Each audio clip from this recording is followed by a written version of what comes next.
Video को शुरू करने से पहले आपसे निवेदन है, वीडियो को लाइक शेयर कर दीजिए और कमेंट भी कीजिए और चैनल को सब्सक्राइब कर लीजिए। और इसी तरह इस चैनल पर वीडियो आए रहेंगे और अपना प्यार हमारे चैनल पर दिखाते रहिए। आज मैं आप लोगों के सामने एक ऐसी कहानी लेकर आया हूं जो आपने ना कभी सुनी होगी ना जानी होगी, और ऐसी कहानियां और सच्ची घटनाएं छुप गई जिनके बारे में आप कोई वर्णन नहीं है। और मैं बहुत ही रिसर्च करके इस कहानी को निकाला हूं। आप पढ़ोगे और हैरान हो जाएंगे, परेशान हो जाएंगे। ऐसा होता था, हमारे देश में ऐसी कहानियां हैं। मैं कुछ नहीं रेफरेंस और कुछ अलग से नहीं दूंगा। आप पढ़िए और मजा लीजिए, ज्ञान लीजिए। साथ ही साथ में बाकी ये गोपनीय बात है, कुछ भी मैं आपको इस बारे में नहीं बताऊंगा।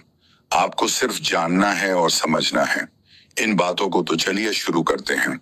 ये कहानियां बहुत खतरनाक हैं। ये सच्ची घटनाएं ऐसी हैं कि जिनको सुनकर आपके रोंगटे खड़े हो जाएंगे। तो चलिए शुरू करते हैं। मैं बात कर रहा हूं भारत के आजाद होने से पहले की यह कथा है। तो ये जो गोपनीय बातें हैं इसके साथ कैसे घटित हुई मैं आज आपको बताऊंगा। तो सन 1947 की बात है। होली की रात में मैं गोरखपुर में था, और वहां पर, क्योंकि यह मैंने नहीं लिखी है इसलिए गोरखपुर में मैं जो था इसका मतलब ये मत समझना मैं था, ये किसी और की कथा है। ये एक तांत्रिक है जिसके बारे में मैं आपको बताऊंगा। तो ये गोरखपुर में थे। तो इन्होंने सोचा कि गोरखपुर मंदिर के पाम में जाया जाए और वहां जाकर दर्शन वगैरह किए जाए। तो फिर शाम का समय हो चुका था। धीरे धीरे इन्होंने वहां पर पूजा वगैरह की पूजा कर लेने के बाद में फिर अचानक इनका मन हुआ कि चलिए मंदिर के पीछे कोई हिस्सा था उसमें घुमा जाए, और काफी इधर उधर वह ऐसे ही चलते चले गए। वहां पर बहुत सारे पेड़ लगे हुए थे, पीपल, बरगद, आम वगैरह के पेड़ थे। ये 1947 की बात है। धीरे धीरे इनको एक पगडंडी सी दिखाई पड़ी और वह यह गांव की तरफ जाती थी। फिर पता नहीं इनके मन में क्या आया, इन्होंने सोचा धीरे धीरे घने पेड़ों और झाड़ियों से गुजरते हुए और जो सूखी पत्तियां होती हैं उन पर पैर रखते हुए, पत्तियों पर पैर रखने पर चर चर की आवाज भी आती है। इस तरह से चलते हुए धीरे धीरे करके वह अंदर जाने लगे। एक समय आया जब जहां पर खुली खुली हरी हरी घास का मैदान आ गया और उनको बड़ा अच्छा लगने लगा। और वहां थोड़ी दूर पर एक काली माता का मंदिर था। वह काफी पुराना था और काफी खराब स्थिति में था। मंदिर का दरवाजा भी टूटा हुआ था, उस पर लाल रंग वगैरह गिरा हुआ था।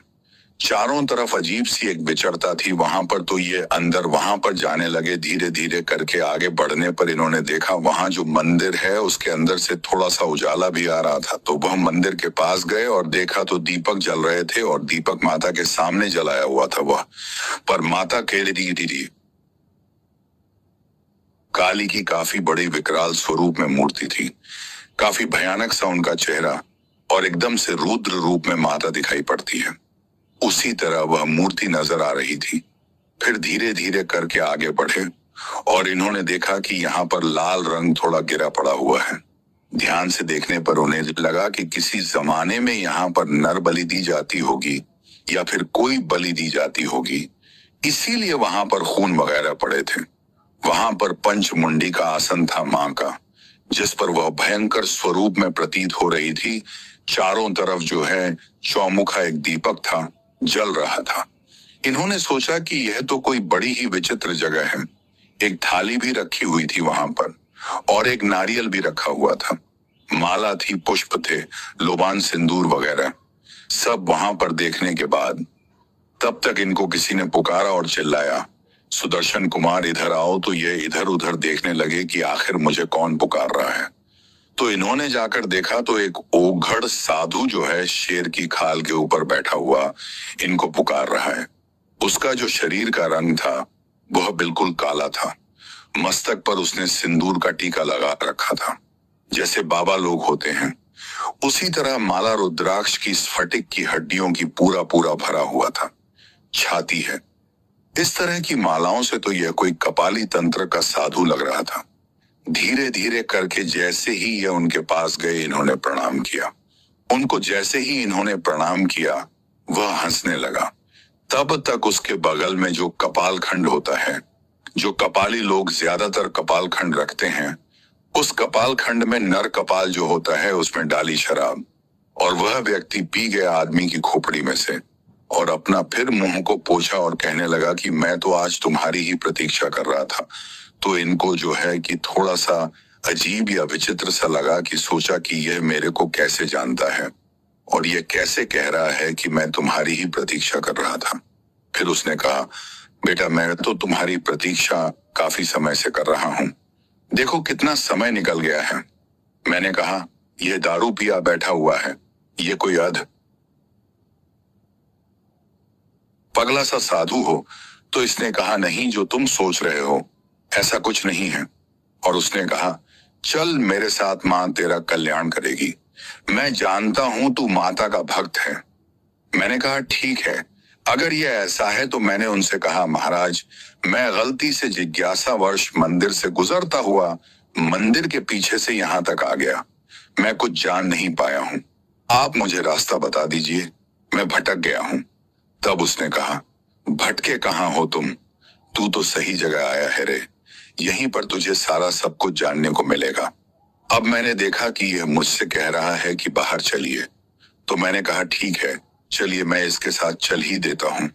तो मैं इसके साथ धीरे धीरे करके मंदिर से बाहर निकला। वहां पर एक पीपल का पेड़ था और पेड़ के चारों तरफ एक चबूतरा सा बना हुआ था। चबूतरे पर बैठने को उसने कहा, मैं चुपचाप बैठ गया। और उसने जो है तो उसने पूछा, तुम तो मां के भक्त हो ना, तो तुम मदन सिंह से मिलाए हो?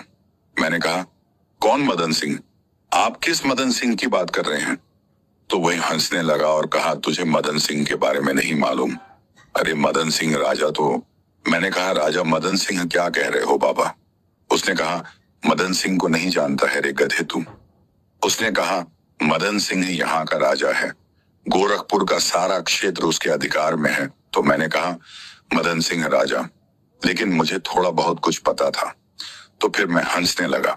मदन सिंह राजा तो यहाँ हुआ था, लेकिन वह तो 1000 साल पहले की बात है। वह सन 900 से 950 ईस्वी में गोरखपुर के शहर का राजा था। एक थारू राजा के नाम से वह जाना जाता था। तो वह कहने लगा, गधा, मैं झूठ नहीं बोल रहा हूं, सही कह रहा हूं, तू क्या उससे मिलकर नहीं आया? मैंने कहा, नहीं बाबा, यह तो 1000 साल पहले की बात है, तो आप ऐसी गोलमोल बातें कर कैसे रहे हो? तो वह कहने लगा, अच्छा तो बताएं, यह कौन सा सन है? मैंने कहा, यह सन तो 1947 ईस्वी है। तो कहने लगा, तू झूठ बोलता है, अरे ये तो 900 ईस्वी सदी है। वह शायद इस सदी की बात कर रहा था, 900 ईस्वी की। मैंने कहा, यह पागल तो नहीं है? लेकिन उसने कहा, अरे अच्छा, तो ऐसी बात है, मैं तुझे बताऊं, मेरी साधना सफल हो गई है, इसमें कोई संदेह नहीं रहा। मैंने कहा, अरे तो के पेंडे, कैसी साधना, आप कौन सी साधना की बात कर रहे हैं? तो वह आश्चर्यचकित होकर कहने लगा कि मूर्ख, मैं त्रिकाल शक्ति कर रहा था। मैंने मां तारा के सामने त्रिकाल शक्ति करने की प्रतिज्ञा ली थी, और यह त्रिकाल शक्ति का ही असर है। देख, मैं भविष्य में आ गया हूं और तू वर्तमान को पीछे छोड़कर भूतकाल में आ गया है।